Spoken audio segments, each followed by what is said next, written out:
Welcome to Law You Should Know. The law affects every aspect of our lives, our home, our jobs, and our recreational activities. Now you can learn about the law and how to protect yourself against the loss of your liberty or property. Learn how to stand up for your rights and seek compensation when you have been wronged. Your host for Law You Should Know is attorney Kenneth J. Landau with the Mineola Law Firm of Shane, Dox, Denisi, and Corker.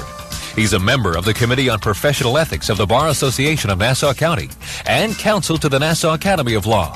And now, here is your host for Law You Should Know, attorney Kenneth J. Landau.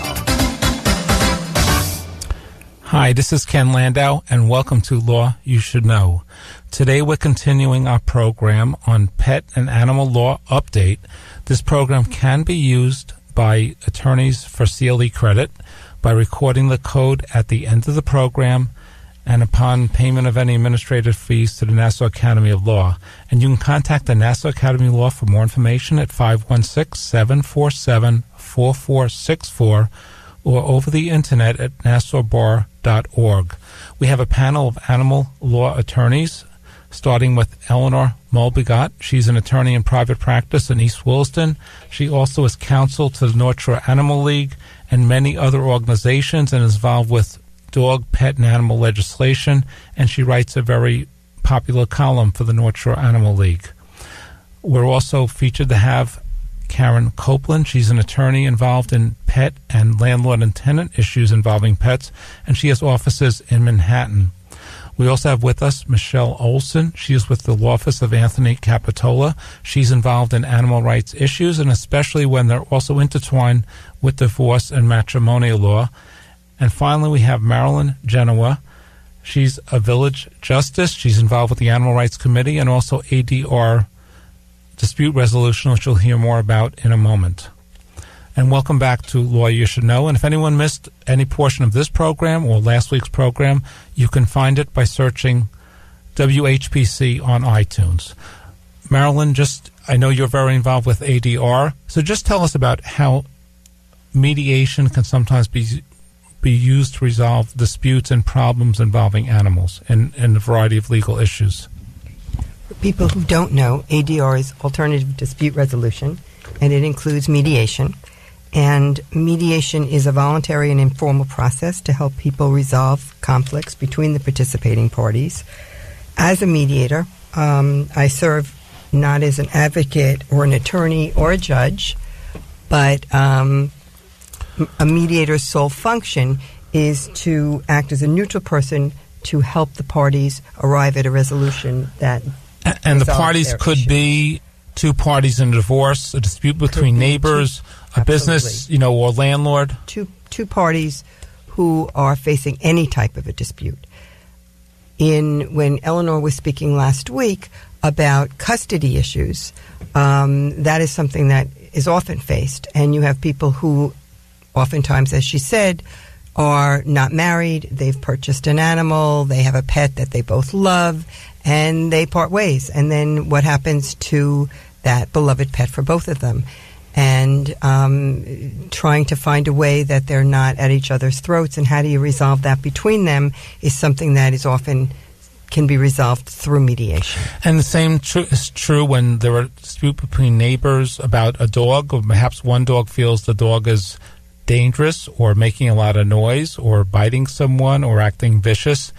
Through mediation with a skilled mediator, perhaps they can have a meeting of the minds, and through Correct. different techniques. Correct. You can, if someone's dog is out and making a lot of noise, oftentimes you find that there's really an underlying issue. You're looking for what the issues are, you're looking for what the problems are, and you can come to a resolution. And that can avoid bigger problems and expensive problems. It certainly can, because people are able to arrive at resolutions that are beyond what they could ever get in a court of law. And more of a win-win situation. Always for a win-win. The animal, too. Absolutely.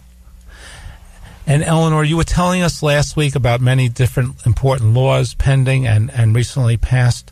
What are some other laws concerning the lemon law or puppy mills that you started to tell us about last week? Well, there are laws that grant customers, or consumers, I should say, who purchase an animal from a pet store or from a breeder, certain rights such as the right to return an animal that's sick, the right to and get your money back, the right to get an animal of equal value, or the right to get reimbursed for some veterinary fees up to what you paid for the animal. And this law was passed in large part because so many people were purchasing animals at pet stores, and these animals were sick, and people were spending a lot of money, and it was a very sad situation for the people and the animals. And that's why, as I said in last week's show, to adopt as compared to shop.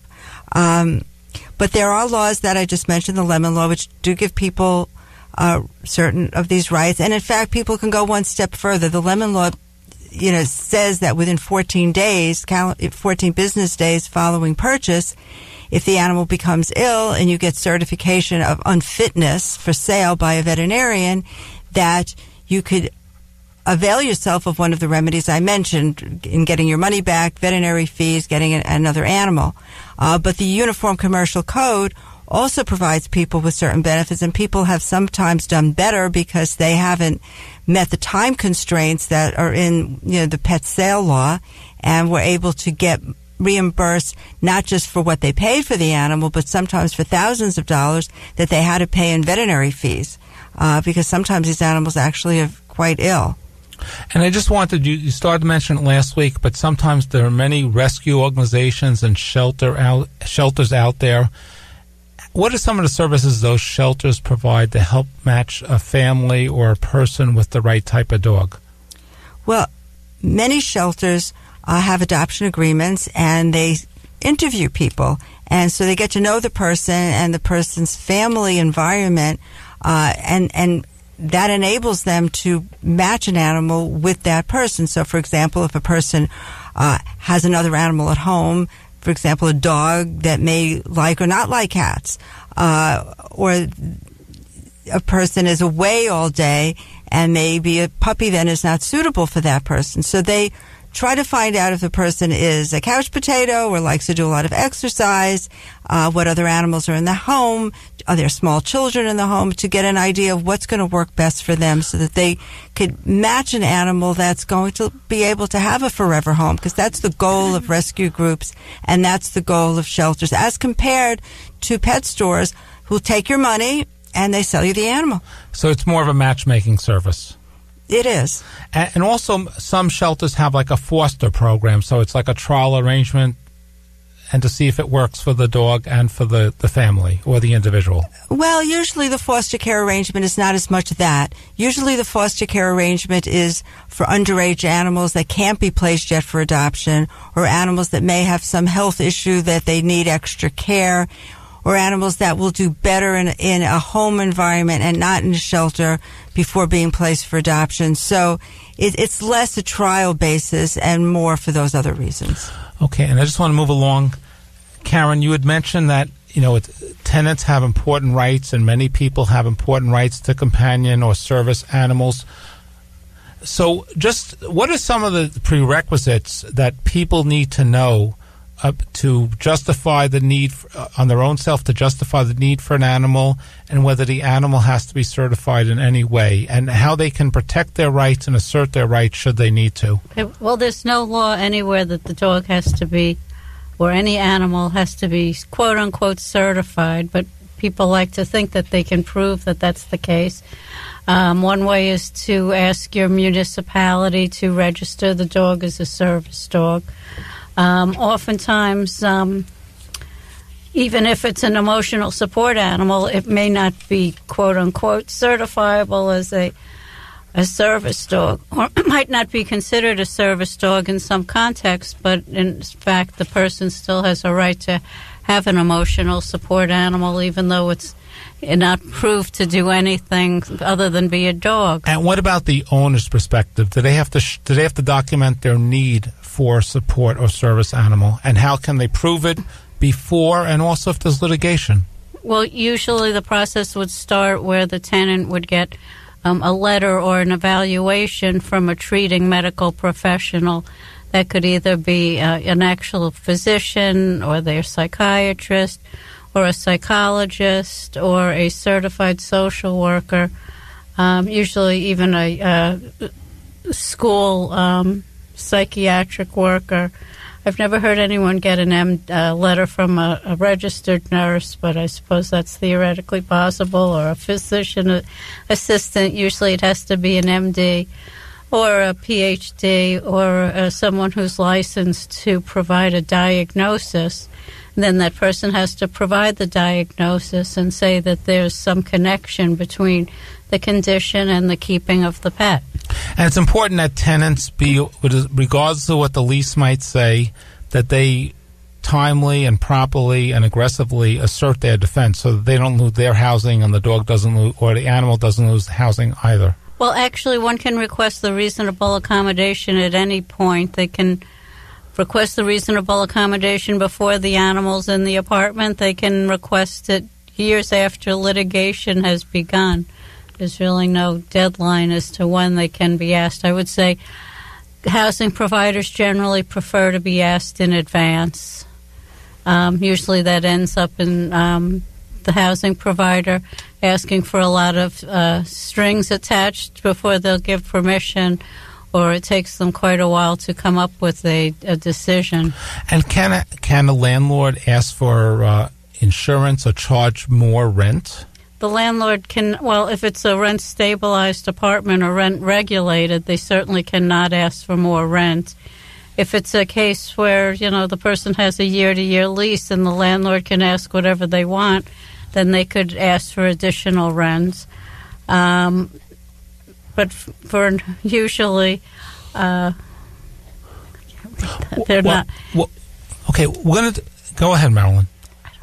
As a real estate attorney, one thing I'd like to add is Karen does a wonderful job of protecting clients, and I do send people to her. Oh, thank but you. There are times where an attorney who's representing someone who's coming to them for a lease or buying into a condo or a co-op needs to be very cognizant of the fact that they need to ask their client when they're buying into the building, do they have a pet? Because not every pet is going to be someone who's going to either be a service dog or a comfort dog.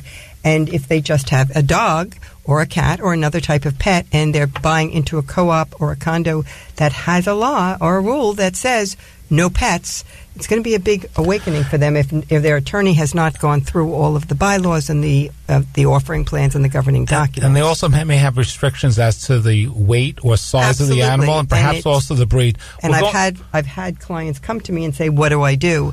And if it's not someone Karen can help, they've got a big problem. Okay, we have to take a short break now. When we return, we will cover many other issues involving pets and animals. He has an overbite that makes him look like a cartoon character, a slightly crooked eye, and an uncommonly wrinkly neck. In the right light, he can look a little like a garden gnome, and he'll wear a bow tie just because. Sure, you might call him a little quirky, but that's exactly what makes him so perfect. Tuna is a 3-year-old Chihuahua Dachshund mix with more than 700,000 followers on Instagram, and it all started because he was adopted.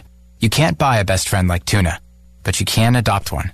Help us save them all at bestfriends.org. This portion of programming on WHPC is brought to you on behalf of the Nassau County Bar Association, who wants you to know about ADR, Alternate Dispute Resolution, which can help you avoid costly, lengthy, and uncertain litigation in court. By resolving disputes through mediation or arbitration, it gives you control over who decides your case. A mediator helps all parties to reach an agreement they can live with, or an arbitrator selected by the parties hears and decides the case. Your attorney can still represent you, but you control who decides your case. ADR is faster and less stressful than fighting in court, and it is a great way to resolve divorce, employment, or commercial disputes. ADR is now offered through the Nassau County Bar Association. Find out more about how ADR can help resolve your dispute by calling 516-747-4070 or visit nassaubar.org.